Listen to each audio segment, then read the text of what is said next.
Psicología de las masas y análisis del yo, por Sigmund Freud. 5.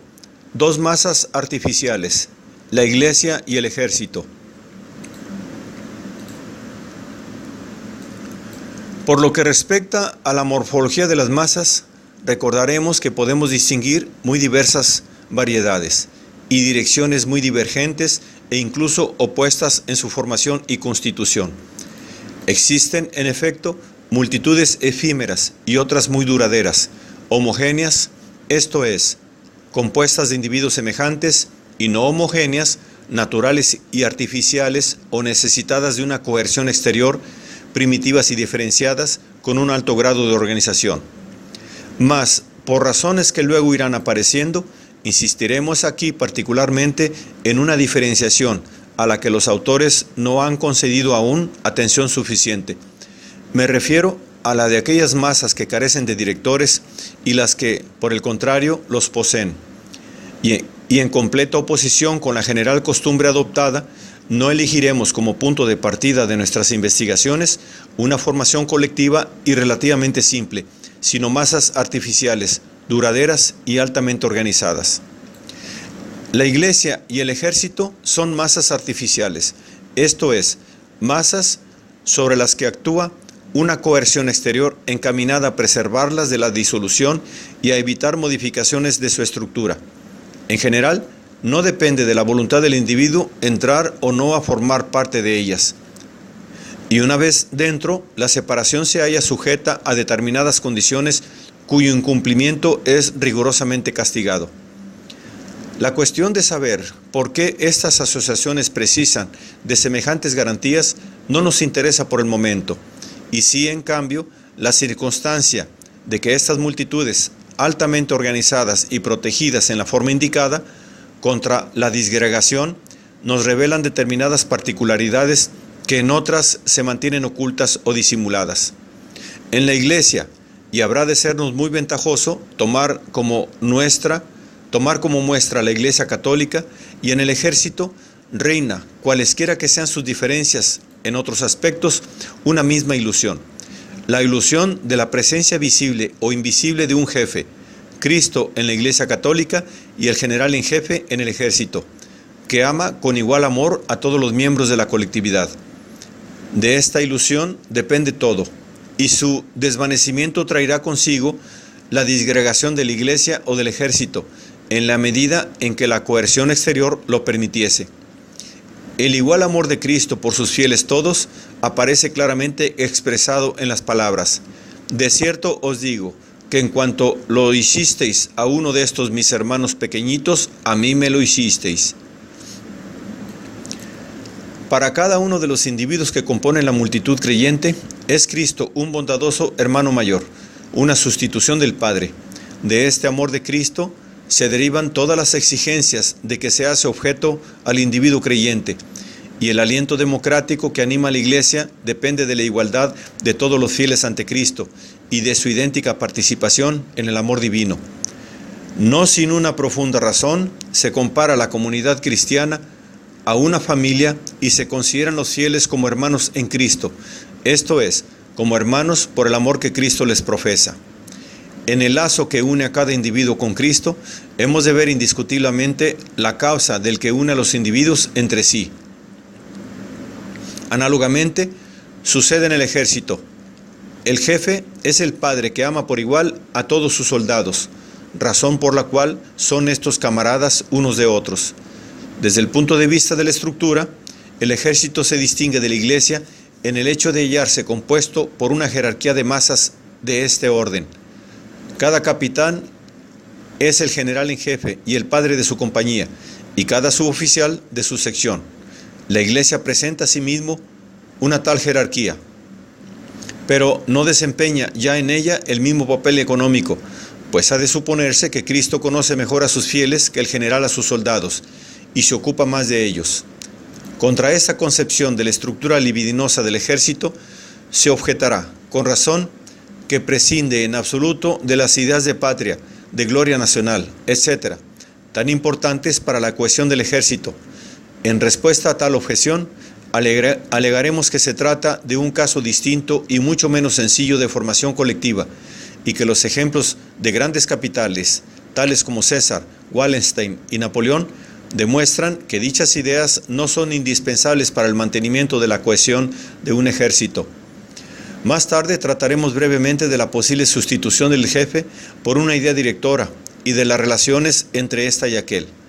La negligencia de este factor libidinoso en el ejército parece constituir, incluso en aquellos casos en los que no es el único que actúa, no solo un error teórico, sino también un peligro práctico. El militarismo prusiano, tan antipsicológico como la ciencia alemana, ha experimentado quizá las consecuencias de un tal error en la Gran Guerra. Las neurosis de guerra que disgregaron al ejército alemán representaban una protesta del individuo contra el papel que le era asignado en el ejército, y según las comunicaciones de E. Simmel, puede afirmarse que la rudeza con que los jefes trataban a sus hombres constituyó una de las principales causas de tales neurosis. Si se hubiera atendido más a la mencionada aspiración libidinosa del soldado, no habrían encontrado, probablemente, tan fácil crédito. Las fantásticas promesas de los 14 puntos del presidente americano y los jefes militares alemanes, artistas de la guerra, no hubiesen visto quebrarse entre sus manos el magnífico instrumento de que disponían. Habremos de tener en cuenta que en las dos masas artificiales de que venimos tratando, la Iglesia y el ejército, se halla el individuo doblemente ligado por lazos libidinosos. En primer lugar, al jefe, Cristo o el general, y además a los restantes individuos de la colectividad. Más adelante investigaremos las relaciones existentes entre estos dos órdenes de lazos, viendo si son o no de igual naturaleza y valor, y cómo pueden ser descritos psicológicamente. Pero desde ahora creemos poder reprochar ya a los autores no haber atendido suficientemente a la importancia del director para la psicología de la masa.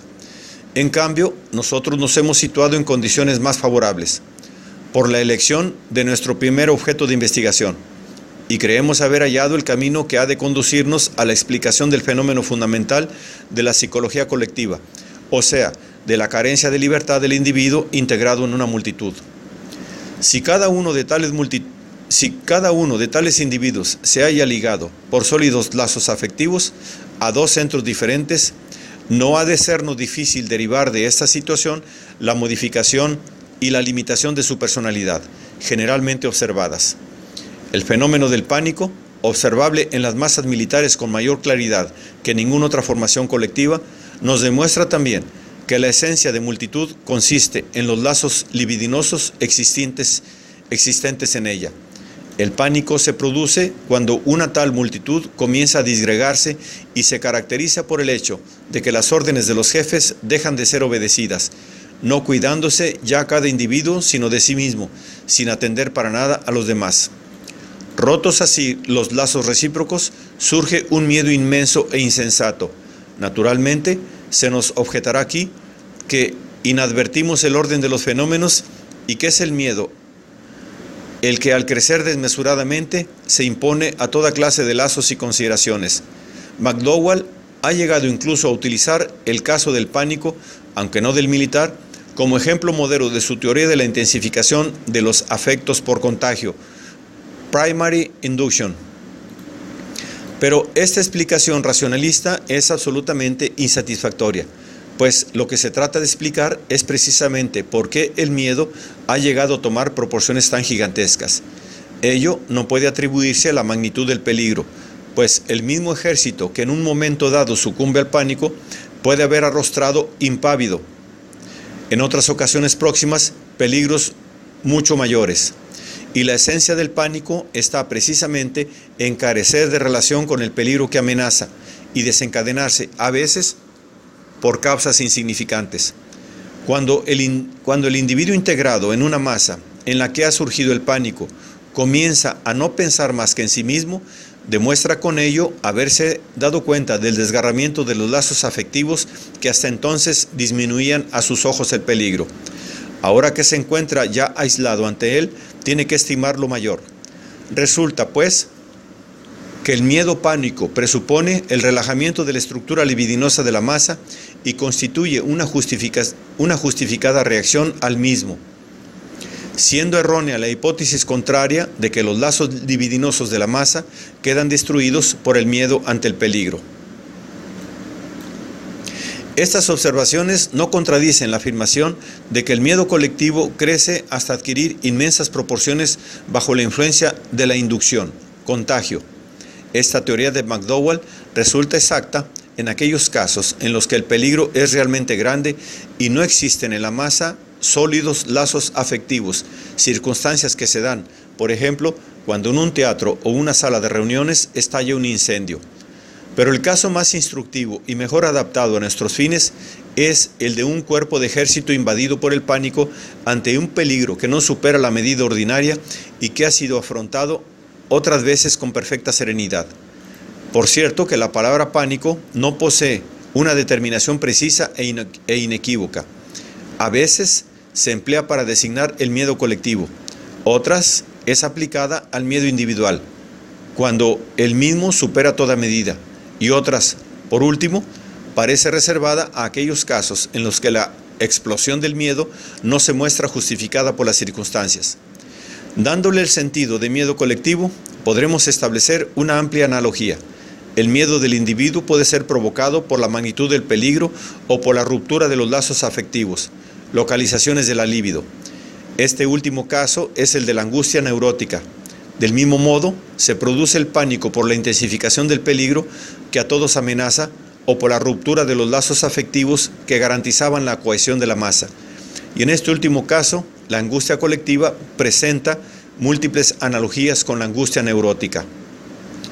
Viendo cómo McDowell, en el pánico, una de las manifestaciones más características del group mind, se llega a la paradoja de que este alma colectiva se disolvería por sí misma en una de sus exteriorizaciones más evidentes, pues es indudable que el pánico significa la disgregación de la multitud, teniendo por consecuencia la cesación de todas las consideraciones que antes se guardaban recíprocamente los miembros de la misma. La causa típica de la explosión de un pánico es muy análoga a la que nos ofrece Nestroy en su parodia del drama Judith y Holofernes de Hebel. En esta parodia grita un guerrero: el jefe ha perdido la cabeza, y todos los asirios emprenden la fuga, sin que el peligro aumente. Basta la pérdida del jefe, en cualquier sentido, para que surja el pánico. Con el lazo que les ligaba al jefe, desaparecen generalmente los que ligaban a los individuos entre sí, y la masa se pulveriza como un frasquito boloñés al que se le rompe la punta. La disgregación de una masa religiosa resulta más difícil de observar. Recientemente he tenido ocasión de leer una novela inglesa de espíritu católico y recomendada por el obispo de Londres, When It Was Dark, en la que se describe con tanta destreza, a mi juicio, como exactitud, una tal eventualidad y sus consecuencias. El autor imagina una conspiración, urdida en nuestros días, por enemigos de la persona de Cristo y de la fe cristiana, que pretenden haber conseguido descubrir en Jerusalén un sepulcro con una inscripción en la cual confiesa José de Arimatea haber sustraído, por razones piadosas, 3 días después de su entierro, el cadáver de Cristo, trasladándolo de su primer enterramiento a aquel otro. Este descubrimiento arqueológico significa la ruina de los dogmas de la resurrección de Cristo y de su naturaleza divina, y trae consigo la conmoción de la cultura europea y un incremento extraordinario de todos los crímenes y violencias, hasta el día en que la conspiración tramada por los falsarios es descubierta y denunciada. Lo que aparece en el curso de esta supuesta descomposición de la masa religiosa no es el miedo, para el cual falta todo pretexto, sino impulsos egoístas y hostiles, a los que el amor común de Cristo hacia todos los hombres había impedido antes manifestarse. Pero aún durante el reinado de Cristo hay individuos que se hallan fuera de tales lazos afectivos. Aquellos que no forman parte de la comunidad de los creyentes no aman a Cristo ni son amados por Él. Por este motivo, toda religión, aunque se denomine religión de amor, ha de ser dura y sin amor para con todos aquellos que no pertenezcan a ella. En el fondo, Toda religión es una tal religión de amor para sus fieles y, en cambio, cruel e intolerante para aquellos que no la reconocen. Por difícil que ello pueda hacernos personalmente, no debemos reprochar demasiado al creyente su crueldad y su intolerancia, actitud que los incrédulos y los indiferentes podrán adoptar sin tropezar con obstáculo ninguno psicológico. Si tal intolerancia no se manifiesta hoy de un modo tan cruel y violento como en siglos anteriores, no hemos de ver en ello una dulcificación de las costumbres de los hombres. La causa se halla más bien en la indudable debilitación de los sentimientos religiosos y de los lazos afectivos de ellos dependientes. Cuando una distinta formación colectiva se sustituye a la religiosa, como ahora parece conseguirlo la socialista, surgirá contra los que permanezcan fuera de ella la misma intolerancia que caracterizaba las luchas religiosas. Y si las diferencias existentes entre las concepciones científicas pudiesen adquirir a los ojos de las multitudes una igual importancia, veríamos producirse, por las mismas razones, igual resultado.